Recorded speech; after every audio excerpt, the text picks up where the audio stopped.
ഇന്ന് എനിക്ക് practical exam ആണ് കേട്ടോ. അങ്ങനെ മോർണിംഗ് തന്നെ വേഗം റെഡിയായി കോളേജിലൊക്കെ പോകാൻ വേണ്ടിയിട്ട് അങ്ങനെ ബസ്സൊക്കെ വന്ന് നമ്മൾ നേരെ കോളേജിൽ പോകുന്ന കേട്ടോ. കോളേജിലൊക്കെ എത്തി നമുക്ക് ഫസ്റ്റ് ഒരു എക്സാം ഉണ്ട്, സ്പോട്ടേഴ്സും എസ് എ റൈറ്റിംഗ് ഒക്കെ ആയിട്ട്. അങ്ങനെ അതൊക്കെ അറ്റൻഡ് ആക്കി കഴിഞ്ഞ് നമ്മൾ നേരെ അവിടെ നിന്ന് ഇറങ്ങി. ദെൻ ഇന്ന് എനിക്ക് വൈവ് ഉണ്ട് കേട്ടോ.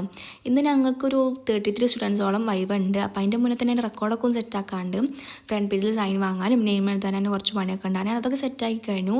എനിക്കൊക്കെ ഫസ്റ്റിലേ വൈവ് ഉണ്ടാവും കേട്ടോ. എൻ്റെ നെയിം വെച്ച് സ്റ്റാർട്ട് ചെയ്യുന്നതുകൊണ്ട് അതുകൊണ്ട് നല്ല ടെൻഷനായിരിക്കും കേട്ടോ. പക്ഷേ എന്താ ഒരു ബെനിഫിറ്റ് വെച്ചാൽ കുറച്ച് നേരം ടെൻഷൻ അടിച്ചാൽ മതി, അപ്പോഴത്തേനും നമ്മളെ വൈവ കഴിഞ്ഞോളൂ. എന്തായാലും എൻ്റെ വൈവൊക്കെ കഴിഞ്ഞ് ഞാൻ നേരെ ഇറങ്ങി. അപ്പോൾ നമ്മളെ പ്രാക്ടിക്കൽ എക്സാം തിയറി എക്സാം ഒക്കെ കഴിഞ്ഞിട്ടുണ്ട്. നമ്മളെ 5th സെം ഇന്നത്തോടെ അവിടെ കഴിഞ്ഞിട്ടുണ്ട് കേട്ടോ.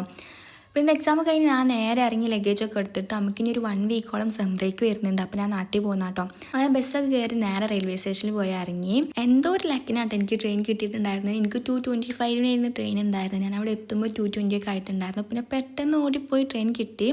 പക്ഷെ ഭയങ്കര ക്രൗഡായിട്ട് ഞാൻ തീരെ ക്രൗഡ് എക്സ്പെക്റ്റ് ചെയ്യാണ്ടാണ് വന്നിട്ടുണ്ടായിരുന്നു. കാരണം വീക്കെൻഡ് ഒന്നും അല്ലല്ലോ, അപ്പോൾ തീരെ തിരക്കൊന്നും ഉണ്ടാവില്ല വെച്ചിട്ടാണ് വന്നിട്ടുണ്ടായിരുന്നു. പക്ഷെ ഭയങ്കര തിരക്കായിരുന്നു. നിൽക്കാനും ഇരിക്കാനും ഒന്നിനും സ്ഥലമില്ല, അത്രയ്ക്ക് തിരക്കായിരുന്നു കേട്ടോ. എന്തായാലും കുറച്ച് നേരമൊക്കെ വെയിറ്റ് ആക്കി നമുക്കൊരു കണ്ണൂരൊക്കെ കഴിഞ്ഞപ്പോൾ സീറ്റൊക്കെ കിട്ടിയിട്ടുണ്ടായിരുന്നു. എന്നാലും ഫുൾ തിരക്കായിരുന്നു കേട്ടോ. ഫുള്ള് നല്ല ക്രൗഡ് ഉണ്ട്. എന്തായാലും ഞാനിവിടെ കുറ്റിപ്പുറം വന്ന് ഇറങ്ങിയിട്ടുണ്ട്. പിന്നെ അവിടെ കുറ്റിപ്പുറമൊക്കെ ഇറങ്ങിയിട്ട് പിന്നെ നേരെ ഞാൻ ബസ് സ്റ്റാൻഡിലേക്കാണ് പോയിട്ടുണ്ടായിരുന്നു. ബസ്സിൽ കയറിയപ്പോഴാണെങ്കിൽ അതിലേറെ ക്രൗഡ്. ഇന്നത്തെ ട്രാവലിംഗ് മൊത്തം ഒരു ക്രൗഡായിട്ടുള്ള ട്രാവലിംഗ് ആയിരുന്നു കേട്ടോ.